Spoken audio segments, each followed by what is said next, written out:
My sister-in-law gave my son a DNA kit to destroy my marriage, but karma ruined hers when her son took one too and the results came back. I met my husband James when we were in our late 20s and we quickly fell in love. After 2 years of dating, we got married, and since then, we've lived a happy and peaceful life. Together, we welcomed our beautiful son, Nathan. We felt like the perfect family, and I thought nothing could come between us. That was until Sarah, my sister-in-law, decided to stick her nose into our lives. Sarah and I never got along. From the moment James introduced me to her, it was clear we weren't going to hit it off. It's not that I didn't try, but it was obvious Sarah didn't care. At her wedding, she accused me of trying to upstage her because I wore a cream-colored dress. Now, I should clarify that this wasn't my decision. Sarah specifically chose cream-colored dresses for all her bridesmaids. Yet somehow, on her big day, it was all about me stealing her spotlight. From then on, it became a constant game of snide comments, backhanded compliments, and petty actions. If I wore a new dress, Sarah would say, "It's cute, but I liked it better when I saw it in the store last year." If Nathan achieved something, she would find a way to downplay it by comparing him to her own son, Tommy. But James and I always tried to ignore Sarah's pettiness. We wanted Nathan and Tommy to grow up close, like brothers. Things, however, took a dark turn this past Christmas, when Sarah decided to stir up chaos in a way no one expected. For Christmas, she gave Nathan one of those trendy DNA test kits. At first, I didn't think much of it. Nathan had always been interested in science and loved learning about family history. But it wasn't exactly a common gift to give a child. That same night, James pulled me aside. He told me Sarah had made some strange, almost cryptic comments to him, things like, "It's about time you got some answers," and "The truth always comes out." It didn't take me long to connect the dots. Nathan has green eyes, while both James and I have brown eyes. Of course, anyone with a basic understanding of genetics knows that recessive traits, like green eyes, can skip generations. But Sarah had been making subtle, passive-aggressive comments for years, insinuating that maybe James wasn't really Nathan's father. I was furious. Not only was she being terrible to us, but now she was involving my son. We agreed to let Nathan take the test if he wanted to, confident that the results would only confirm what we already knew: Nathan is our son, and nothing else would come out of the test. Nathan was excited about the science behind the DNA test. He loved the idea of learning about his ancestry and family roots, so we helped him with the process, and he sent the test in. Meanwhile, Sarah's son Tommy had been watching all this with great interest. Being a curious 14-year-old, Tommy decided he wanted to take a DNA test too. Sarah's husband Todd thought it would be a fun family activity, so they ordered a kit for him as well. What started as harmless curiosity soon turned into a family disaster. A few weeks later, Nathan's results came back, and as expected, everything was as it should be. James was undoubtedly his father.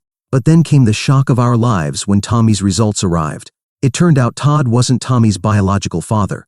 Sarah had been having an affair, and Tommy wasn't Todd's child. Todd was devastated. He had raised Tommy as his own, never suspecting that Sarah had been unfaithful.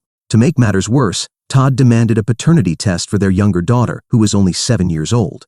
The results confirmed his worst fears. He wasn't her father either. Sarah's life was unraveling before her eyes. And it wasn't a quiet or private collapse. The whole family found out, and the fallout was brutal. Within days, Todd filed for divorce and moved out of the house. The irony of the situation was hard to ignore. Sarah's attempt to destroy my marriage only exposed the lies in hers. Tommy was the one who suffered the most. Nathan was also affected. He and Tommy had always been very close, and seeing his cousin go through all this hurt him deeply. He started asking questions about why Tommy's dad wasn't around anymore, and it broke my heart to hear how worried he was for his cousin. As the days passed, Sarah's life continued to fall apart. Todd pushed for full custody of the kids, determined to minimize Sarah's influence on their lives. At family gatherings, Sarah was a wreck, her face pale, her eyes red from crying. She looked defeated. One day, Sarah reached out to me, asking for help. She wanted me to talk to Todd, to convince him to ease up on the custody arrangements. She was desperate to salvage what was left of her relationship with her kids, and was asking me, of all people, for advice. At first, I was stunned. After everything she had done, trying to undermine my marriage, causing chaos at every opportunity, how could she have the audacity to ask me for help? I ignored her calls at first, refusing even to consider helping her. But as the days went by, I found myself thinking about Tommy. He was the true victim in all this. None of it was his fault, yet he was the one suffering the most. James, of course, told me to stay out of it. He was convinced Sarah had made her bed and now had to lie in it. But part of me wondered if I could help bring some peace to the children involved. It wasn't their fault their mother had made terrible choices. So now I'm at a crossroads, unsure of what the right decision is. Should I help Sarah, or should I let her face the consequences of her own actions? What would you do in my place? Update 1.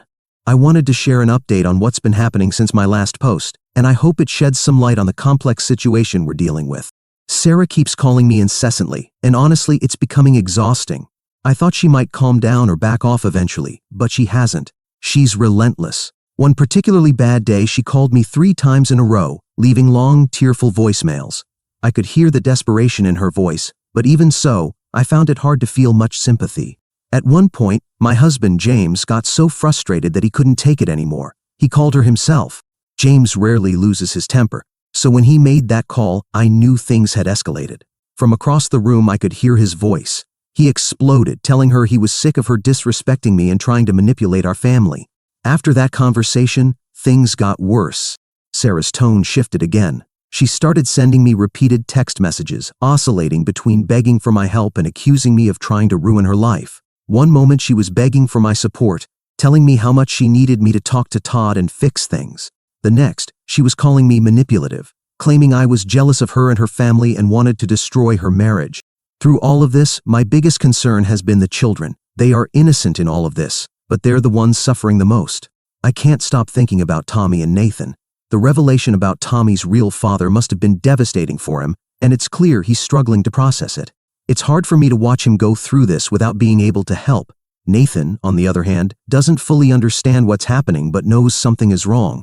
We've explained it to him, but he's still too young to grasp everything. A few days ago, we had a family gathering, and Nathan wanted to play with Tommy like old times. They used to be very close, inseparable really. But when Tommy came, he was distant, quiet, and barely engaged with Nathan. Nathan wanted to play with him, but instead, I made excuses, telling him Tommy was tired. Meanwhile, Sarah keeps sending me these long, dramatic messages. Just yesterday, she messaged me saying she felt betrayed by our family. I don't understand how someone who was unfaithful can feel betrayed. But even so, she seems completely incapable of taking responsibility for her actions. It's always someone else's fault. Mine, James's, Todd's, never hers. James thinks we should step in and try to help Tommy, especially since he and Nathan are so close. But he's also worried about the consequences of getting too involved in Sarah's mess.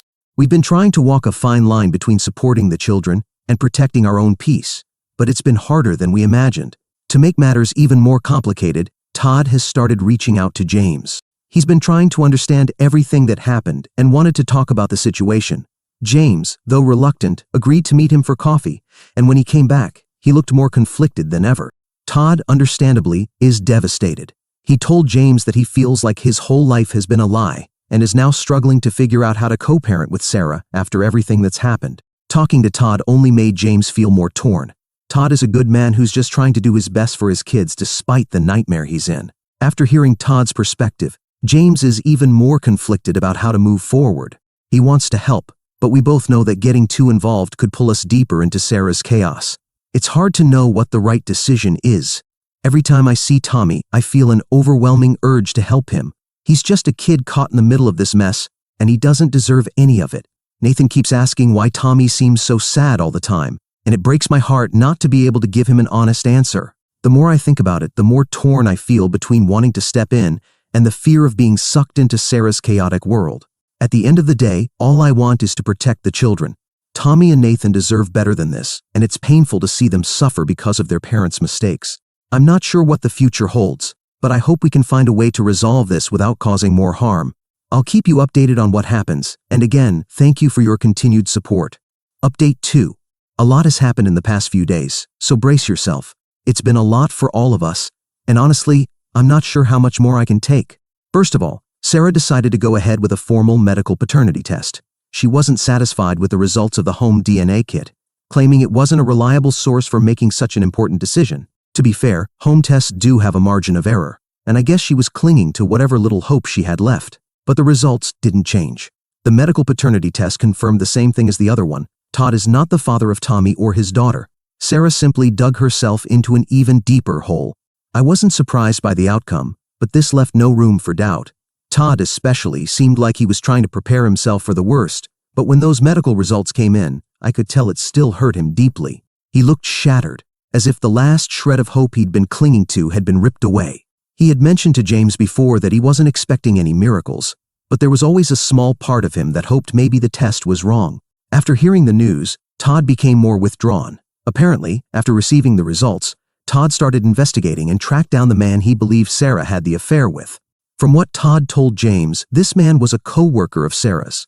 He had suspected their relationship for a long time, but Sarah always brushed it off, saying it was just work-related. Now everything made sense to Todd. He remembered moments when Sarah and this man were unusually close, attending work events together and texting late at night. She always had excuses, convincing Todd it was something innocent, but now it seemed like all those suspicions were falling into place. So Todd decided to confront the guy.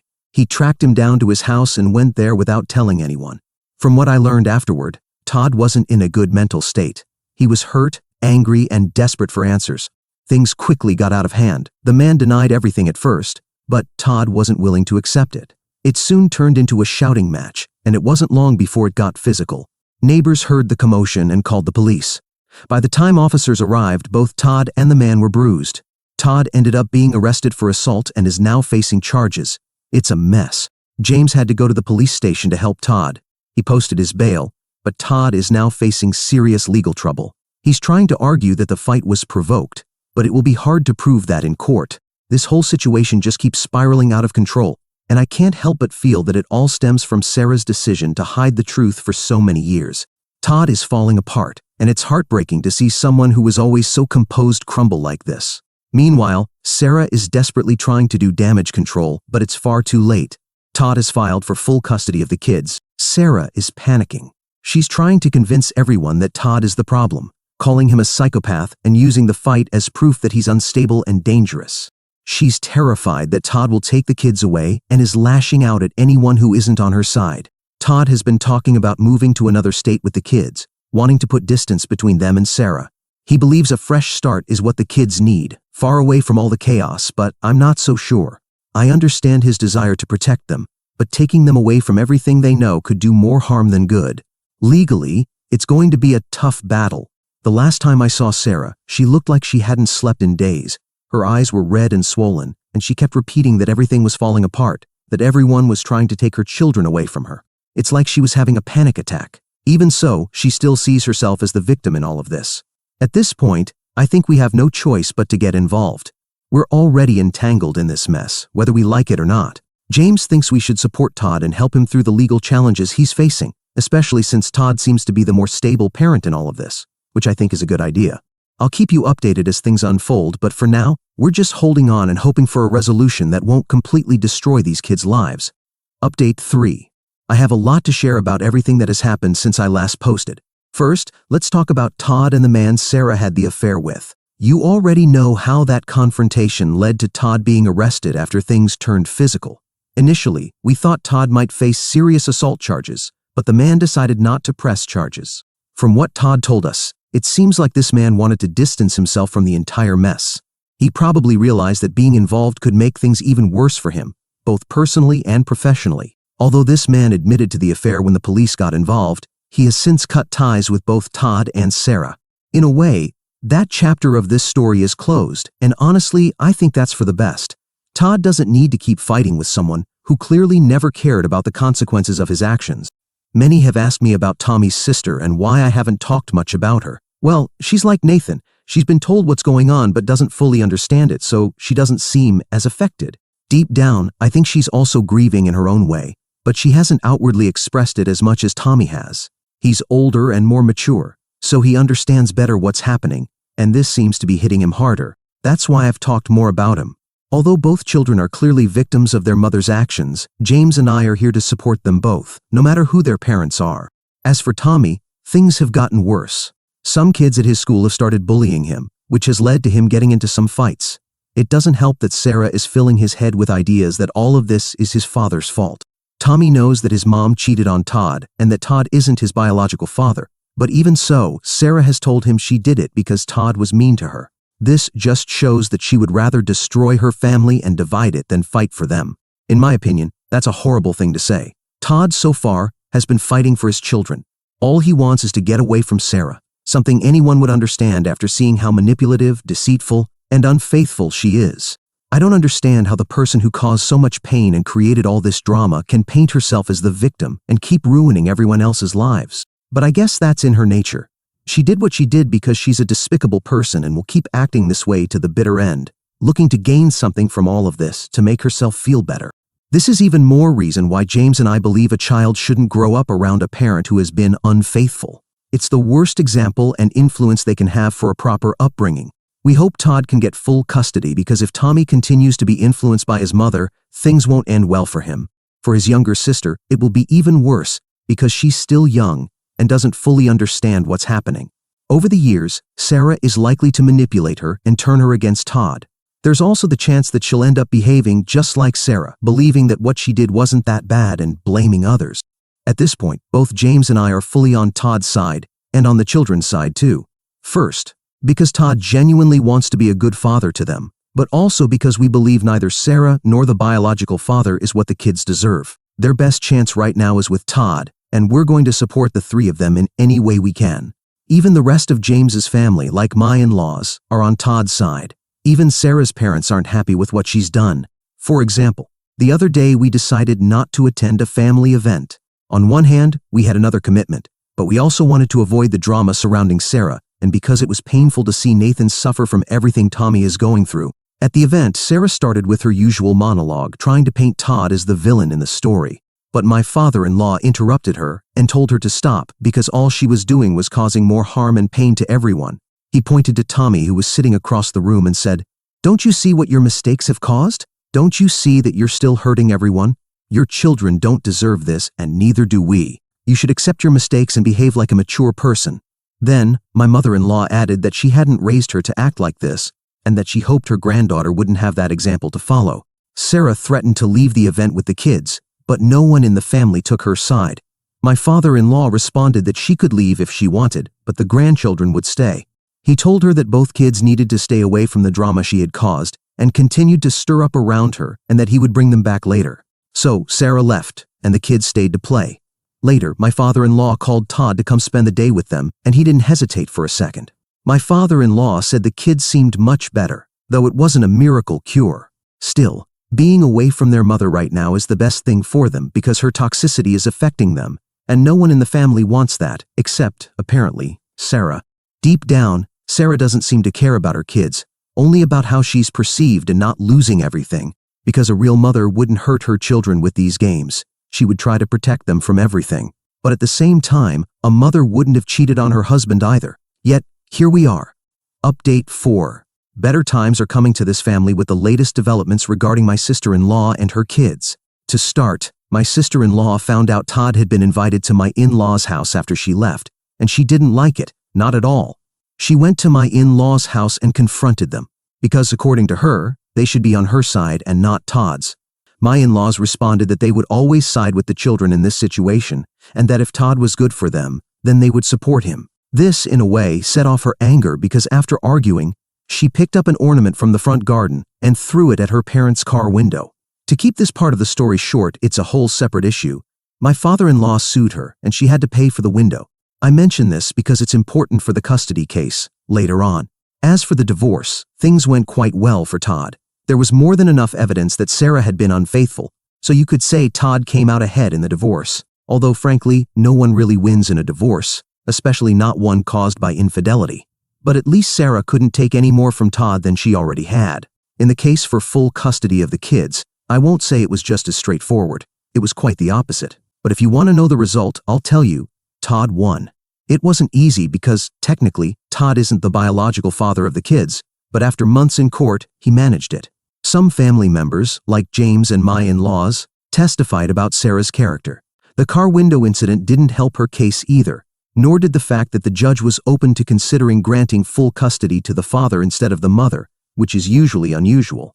But the final nail in the coffin was the biological father's behavior. This man only showed up for selfish reasons, to avoid paying child support to Sarah if she had custody of the kids. Now that Sarah doesn't have custody, she has no grounds to sue him since she doesn't have any child-related expenses.